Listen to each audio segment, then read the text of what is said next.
நிறைய ஆப்பர்ச்சுனிட்டிஸ், நிறைய அவென்யூஸ் இருக்கு இன்வெஸ்ட் பண்றதுக்கு. அஹ் அதெல்லாம் வந்து யார் யாருக்கு எது எது சூட் ஆகும் அப்படின்றது ரொம்ப இம்பார்ட்டன்ட்.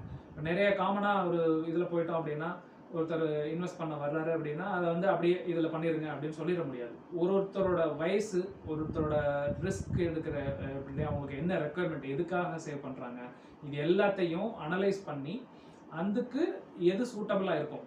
ஸோ இப்போ ஒருத்தருக்கு வந்து எனக்கு 20 வருஷம் கழிச்சு தான் எனக்கு தேவைப்படும் பணம், இப்போதைக்கு எனக்கு தேவையில்லை, சேவிங் பண்ணிட்டு இருந்தால் போதும் அப்படின்னா அவங்களுக்கு ஒரு சூட்டபிளாக இருக்கும். ஒருத்தர் ரிட்டையர் ஆகிட்டு வர்றாரு, அவருக்கு எனக்கு அந்த மாதிரி ஒரு ஃபண்டு வந்துருச்சு, இதை வச்சுட்டு எனக்கு அடுத்து எனக்கு வருமானம் கிடையாது, எனக்கு மாதம் மாதம் ஒரு அமௌண்ட் வேணும் அப்படின்னா அவங்களுக்கு வேற மாதிரியான ஒரு இதில் இன்வெஸ்ட்மெண்ட் பண்ணுவோம். ஸோ இந்த மாதிரி வேறு பல்வேறு வயசில் இருக்கிறவங்க, பல்வேறு துறையில் இருக்கிறவங்க, அவங்களோட ரெக்குயர்மெண்ட் இது எல்லாத்தையும் அனலைஸ் பண்ணிட்டு தான் இந்த வந்து இதில் இன்வெஸ்ட் பண்ணால் கரெக்டாக இருக்கும் அப்படின்றத பிளான் பண்ணி கொடுக்குறோம். ஸோ இதுதான் வந்து